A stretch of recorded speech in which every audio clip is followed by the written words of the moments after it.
بسم اللہ الرحمن الرحیم۔ السلام علیکم ویورز، آج کی ویڈیو میں ہم اعتکاف کے بارے میں بات کریں گے کہ اعتکاف سے کیا مراد ہے، اعتکاف بیٹھنے کی کیا فضیلت ہے، رمضان المبارک کے کن ایام میں اعتکاف بیٹھنا مسنون ہے، شریعت کی روح سے مسنون اعتکاف کا آغاز اور اختتام کس وقت ہوتا ہے، اعتکاف بیٹھنے کی کیا شرائط ہے اور اعتکاف کی کتنی اقسام ہیں۔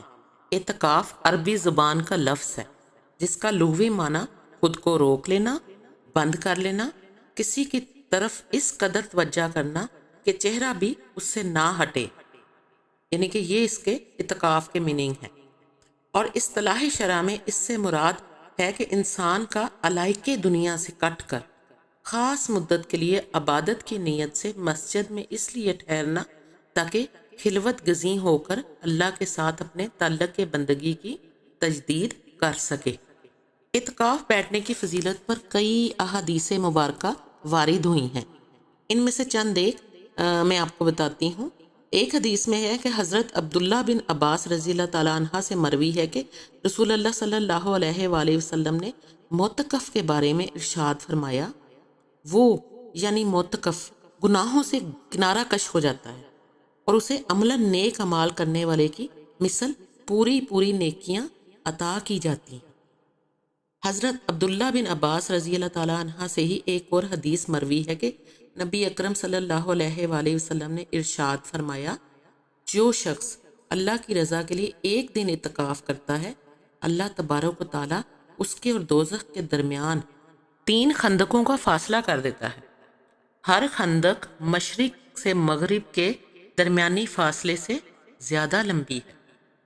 حضرت علی زین العابدین بن حسین رضی اللہ تعالیٰ عنہ اپنے والد امام حسین رضی اللہ تعالیٰ عنہ سے روایت کرتے ہیں کہ رسول اللہ صلی اللہ علیہ وآلہ وسلم نے ارشاد فرمایا، جس شخص نے رمضان المبارک میں 10 دن کا اعتکاف کیا، اس کا ثواب 2 حج اور 2 عمرہ کے برابر ہے۔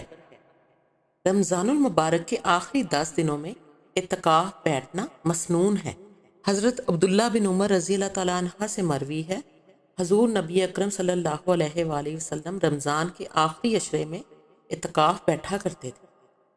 شریعت کی روح سے مسنون اعتکاف کا آغاز 20 رمضان المبارک کی شام اور 21 کے آغاز یعنی غروب آفتاب کے وقت سے ہوتا ہے، اور عید کا چاند دیکھتے ہی اعتکاف ختم ہو جاتا ہے، چاند چاہے 29 تاریخ کا ہو یا 30 کا، دونوں صورتوں میں سنت ادا ہو جائے گی۔ اعتکاف میں بیٹھنے کی بھی کچھ شرائط ہیں۔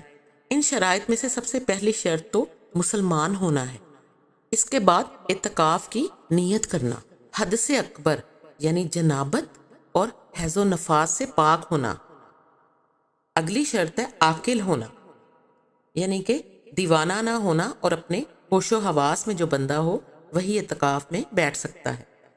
اس کے بعد اگلی شرط ہے مسجد میں اعتکاف کرنا۔ اعتکاف واجب یعنی نظر کے لیے روزہ بھی شرط ہے۔ یہ جو اعتکاف واجب ہے اس کو میں آگے آپ کو اعتکاف کی اقسام میں آپ کو بتاتی ہوں کہ یہ کون سا اعتکاف ہے۔ اب ہم اعتکاف کی قسموں کے بارے میں بات کرتے ہیں۔ اعتکاف کی 3 اقسام ہوتی ہیں۔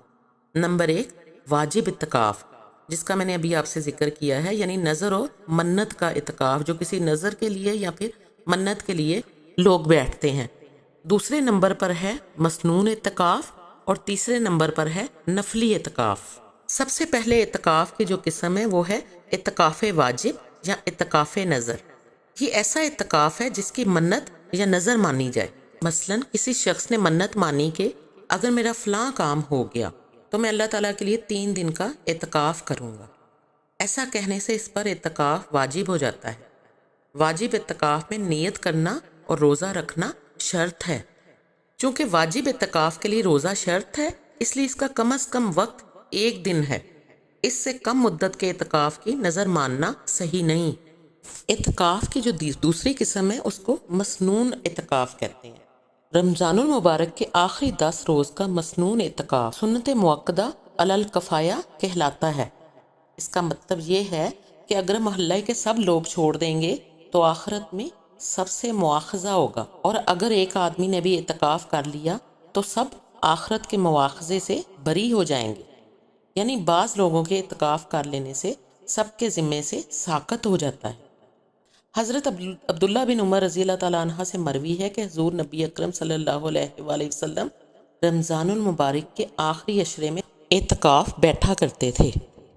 واجب اور مسنون اعتکاف کے علاوہ جو اعتکاف کیا جائے وہ نفلی اعتکاف کہلاتا ہے۔ نفلی اعتکاف میں نہ روزہ شرط ہے اور نہ ہی اس کے لیے کوئی خاص وقت اور میعاد مقرر ہے۔ مثلا کوئی شخص دن یا رات میں جب بھی مسجد کے اندر داخل ہو تو وہ اعتکاف کی نیت کر لے۔ جتنی دیر مسجد میں رہے گا اعتکاف کا ثواب پائے گا۔ نیت کے لیے صرف دل میں اتنا خیال کر لینا اور منہ سے کہہ لینا کافی ہے کہ میں نے اللہ تعالیٰ کے لیے اعتکاف کی نیت کی۔ دوران اعتکاف معتکف کو 5 وقت کی نماز کے ساتھ ساتھ نفلی نمازیں ادا کرنی چاہیے، قرآن حکیم کی تلاوت کرنی چاہیے، درود شریف پڑھتے رہنا چاہیے، دینی علوم کی کتابوں کا مطالعہ کرنا چاہیے، واعظ و نصیحت اور اچھی باتیں کرنی چاہیے، قیام اللیل یعنی راتوں کو قیام کرنا چاہیے اور اللہ تعالیٰ کی عبادت کرنی چاہیے، نفل ادا کرنے چاہیے اور ذکر اذکار میں مصروف رہنا چاہیے۔ فضول گفتگو سے گریز کرنا بہت ضروری ہے، لیکن اگر ضرورت ہو تو آپ کلام کر سکتے ہیں۔ میری دعا ہے کہ اللہ تعالیٰ آپ کو کسی کا محتاج نہ کرے، ہر قسم کی آفات اور بیماری سے محفوظ رکھے۔ اللہ تعالیٰ آپ کو ایسی عزت دے جو خلق کی محتاج نہ ہو، ایسا رزق دے جو اس اسباب کا محتاج نہ ہو، اور ایسا ایمان دے جو کامل ہو۔ رمضان المبارک کے اس بابرکت مہینے میں آپ کا دامن رحمتوں اور نعمتوں سے بھر جائے اور اللہ تعالیٰ کے نگہبان فرشتے ہر وقت ہر جگہ آپ کی حفاظت فرمائیں۔ آمین ثم آمین۔ ویڈیو اچھی لگی ہو تو اسے لائک کر دیجیے گا، میرے چینل کو سبسکرائب کر دیجیے گا، دعاؤں میں یاد رکھیے گا، اپنا اور گرد و نواح کے لوگوں کا بہت خیال رکھیے گا۔ جزاک اللہ۔ اللہ حافظ۔